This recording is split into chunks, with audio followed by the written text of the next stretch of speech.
আচ্ছা, কাইসার, হ্যাঁ। এখন একটু সেভেন সিস্টার নিয়ে আলোচনা করি। সেভেন হ্যাঁ। সিস্টার সম্পর্কে আমার আইডিয়া একটু কম। আমি আচ্ছা। যতটুকু জানি, এটা হচ্ছে সেভেন সিস্টার হচ্ছে বাংলাদেশের দক্ষিণে, হ্যাঁ, ছয়টা অঙ্গরাজ্য, ভারতের অঙ্গরাজ্য নিয়ে সাত সেভেন সিস্টার আছে। মি- সাতটা। ছয়টা নাকি সাতটা? সরি সরি, সাতটা। সাতটা, ছয়টা বলছি। সাতটা। সেভেন সিস্টার হ্যাঁ।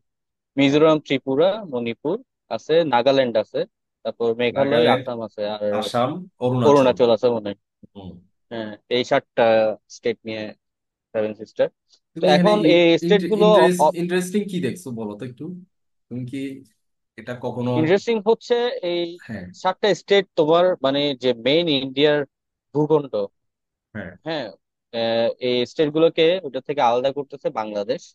আর এটার মাঝখানে একটা ছোট একটা মানে পকেট সাইজ, পকেট গেট বলো, মানে এটা কি বলো, মানে ন্যারো একটা রোড আছে। মানে হ্যাঁ, আমি বলি হ্যাঁ, ন্যারো একটা এখানে। রোড আছে।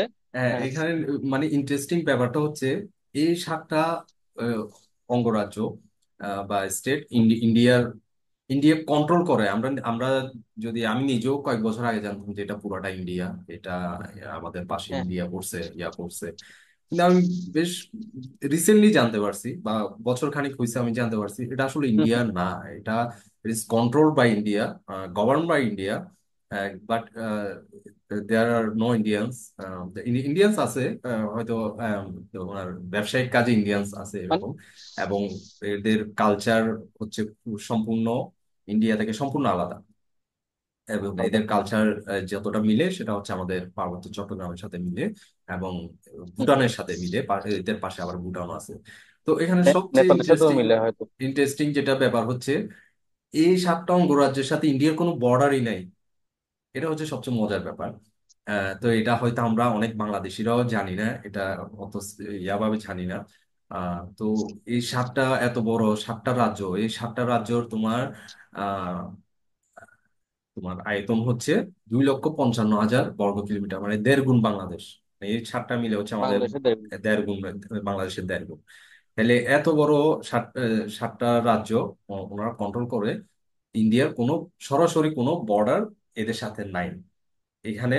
বর্ডার মনে হয় আসামের সাথে আছে, আসামের অন্যান্য সাথে আমি বলি, স্টেটের সাথে হ্যাঁ নাই। ওদিক থেকে আসতেছি। মানে যেটা তুমি একটু আগে বলছিলাম যে একটা সরু একটা রোড আছে, সেটা হচ্ছে তোমার আমাদের হ্যাঁ, তেতুলিয়া, আমাদের বাংলাদেশের তেতুলিয়া এবং ইন্ডিয়ার শিলিগুড়ির মাঝখানে একটা সরু রোড আছে। এই হুম, রোডটাই একমাত্র আসামের সাথে ইন্ডিয়াকে লিংক করে।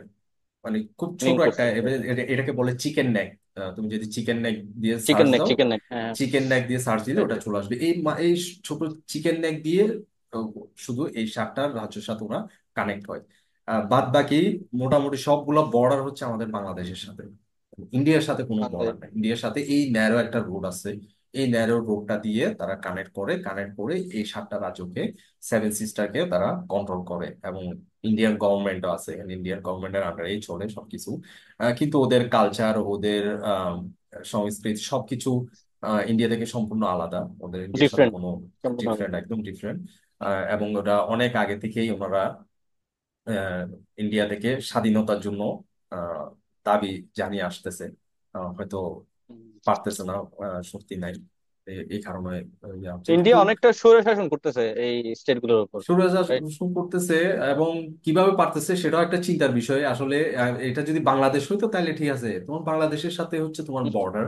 তুমি বাংলাদেশের যেমন সাজেকের পাশে হচ্ছে মিজোরাম।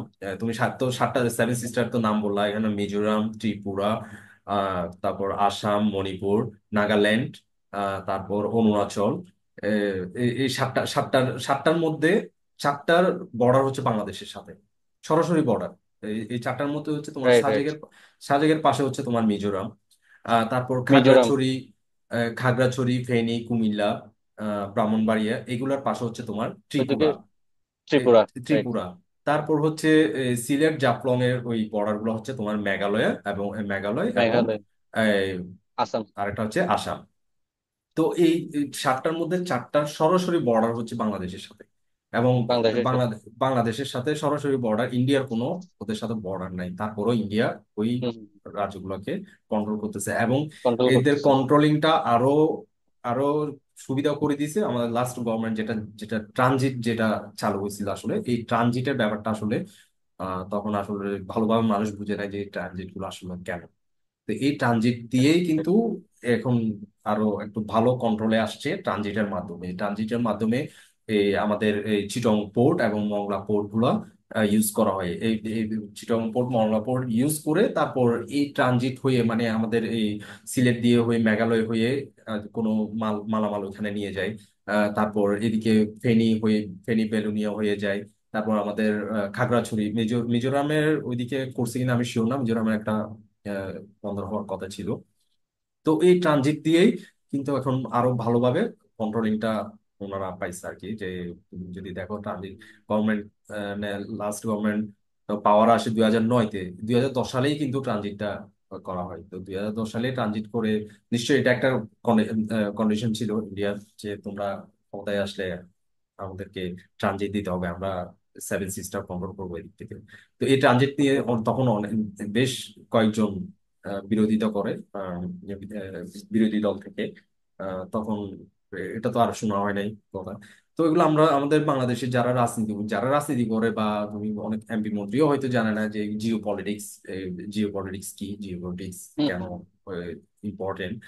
তারা তো সবসময় ভাগ বাটোয়ারা নিয়ে ব্যস্ত থাকে, কোন দিকে কন্ট্রাক্ট পাবে, টেন্ডার পাবে, এগুলো নিয়ে ব্যস্ত থাকে। তো জিও পলিটিক্স সম্পর্কে অনেকের ধারণা নাই।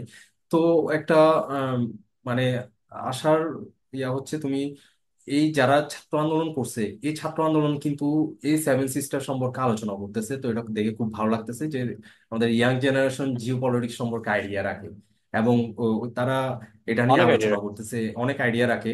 এবং তুমি রিসেন্টলি এখন সোশ্যাল মিডিয়াতে দেখবা যে আমাদের স্বরাষ্ট্র প্রতিমন্ত্রী যে ছিল সাবেক বিএনপির হুম টেনিয়রে, লুৎফুজ্জামান বাবর, তার ছবিকে কিন্তু তারা হুম। খুব হ্যাঁ হ্যাঁ, বেশি করে ভাইরাল করতেছে। মানে ছাত্ররা ভাইরাল আমরা যারা করতেছে। ছিল তারা প্রায় দেখতেছি এই ছবিটাই দিচ্ছে। তো এই ছবিটা দেওয়ার কারণ হচ্ছে এখানে একটা রিউমার যেটা আছে, এই রিউমারটা হচ্ছে তোমার হুম। 10 ট্রাক যে অস্ত্র আনছিল আহ আমাদের চিটং পোর্ট দিয়ে, এই 10 ট্রাক যেটা ধরা গেছে। রিউমার, বা এটা সত্যও হইতে পারে, কতটুকু সত্য আমি জানি না। আহ, হুম হুম। মানে ইনফরমেশনটা ওভাবে লিক হয়েছে। এই 10 ট্রাক অস্ত্রগুলা এই সেভেন সিস্টারের জন্য আনা হয়েছিল, যারা এখানে বিদ্রোহ করতেছিল তখন, বা এখনো করে, হুম। স্বাধীনতা চাচ্ছে ইন্ডিয়া থেকে। এই এই এই যারা আন্দোলন করতেছে তাদের জন্য এই অস্ত্রগুলা আনা হয়েছিল, এবং প্রচুর পরিমাণ অস্ত্র ছিল এখানে 10 ট্রাক অস্ত্রের মধ্যে। এবং এগুলার চায়না তোমার থেকে আনা হচ্ছিল মেবি না? ধারণা করা হচ্ছে চায়না চায়না দিছে, এগুলা চায়না চায়না থেকে দিছে, ধারণা এবং করা হচ্ছে, চায়না বাংলাদেশের থেকে। এবং বাংলাদেশ হয়ে ওদের হাতে অস্ত্রগুলা যেত তখন। এবং এগুলা যদি তখন আসলে সত্যি সত্যি দিতে পারতো, তখন আহ ইন্ডিয়া তখন এই 7 অঙ্গ তছনছ হয়ে যেত, তখন হয়তো ইন্ডিয়া কন্ট্রোল হারাইতেও পারতো। তো ফর্চুনেটলি তারা তাদের ইন্টেলিজেন্সের মাধ্যমে বাংলাদেশে এটা ইন্টারফেয়ার করে তারা ধরা পড়ছে এটা কোর্টে। এটা প্ল্যানটা সাকসেসফুল হয় নাই। তো এখন রিমার হচ্ছে এটা আসলে স্বরাষ্ট্রমন্ত্রীর আন্ডারেই এই ইয়াটা হইতেছিল। প্ল্যানটা মানে সাকসেসফুল করার চিন্তা ছিল আর কি স্বরাষ্ট্রমন্ত্রীর মাধ্যমে। হ্যাঁ, কিন্তু ফাইনালি এটা আর হইতে পারে নাই। আহ, এটা ইন্টেলিজেন্স মাধ্যমে এটা আচ্ছা, ধরা পড়ছে। আহ, আমাদের এই সরকারের প্রধান উপদেষ্টা ডক্টর মোহাম্মদ ইউনূস, তিনি যে কথাটা বললো যে যদি ইন্ডিয়া বাংলাদেশকে ডিস্টেবিলাইজ করতে চায়, হুম। তখন তোমার এই সেভেন সিস্টার কিন্তু মানে শান্তিতে অ- থাকবে না। অক্ষত থাকবে না, এটা হ্যাঁ উনি বলছে অক্ষত থাকবে অক্ষত না। থাকবে না, অক্ষত অক্ষত থাকবে না। তো এটা হুম। কোন পার্সপেক্টিভ থেকে সে এই জিনিসটা বলছে? এটা এটা এখন যে তুমি যেমন ট্রানজিটটা ওদের সুবিধার জন্য তো নিছিল, বা সুবিধাটা গ্রহণ করতেছে এখনো, কিন্তু এই ট্রানজিটটাকে এখন একটা ট্রাম্প কার্ড হিসেবে ইউজ করা যাবে। যে এখন তুমি এখন যে সরকার থাকবে বা নেক্সট যে গভর্নমেন্ট আসবে, এই ট্রানজিটটা দিয়ে কিন্তু ইন্ডিয়াকে একটা ব্ল্যাকমেল করতে পারবে। আচ্ছা, যে নেক্সট গভর্নমেন্ট কি বাধ্য মানে ইন্ডিয়াকে এই ট্রানজিটটা প্রোভাইড করতে? এখন এটা গভর্নমেন্টের সাথে চুক্তি কিরকম হয়েছে, বাধ্য এরকম না, গভর্নমেন্ট চাইলে এটা ক্যান্সেল করতে পারে, যে আমার এটা আগের সরকারের সাথে হয়েছে, আমি আমি দিতে চাই না, বা আমি যদি এটা দিই আমাকে ওই ফ্যাসিলিটি দিতে হবে, আমাকে তিস্তা তিস্তা হুম ছেড়ে দিতে হবে, তাহলে আমি এদিকে ট্রানজিট দিব। হুম কিন্তু আগের গভর্নমেন্ট ইন্ডিয়ার প্রতি খুবই দুর্বল ছিল, বা ওদের হুম পছন্দের ইয়া ছিল। আর ইন্ডিয়া চায় না কখনো এখানে কন্ট্রোল হারাইতে। তো এখানে কন্ট্রোল যখন হারাইতে চায় না, ইন্ডিয়ার জন্য সবসময় পজিটিভ হচ্ছে আওয়ামী লীগ সরকার থাকা। আওয়ামী লীগ সরকার থাকলে ইন্ডিয়ার জন্য কোনো কোনো টেনশন নাই। আওয়ামী লীগ ছাড়া যে কোনো সরকারই বাংলাদেশে আসুক, সেটা ইন্ডিয়ার জন্য ইন্ডিয়া ভালোভাবে দেখে না বা দেখবে না। কারণ এই যে সেভেন সিস্টারের বিষয়টা ওনারা খুব সিরিয়াসলি দেখে, এবং সেভেন সিস্টারের কন্ট্রোলিংটা হারাইতে কখনো চাইবে না ওনারা।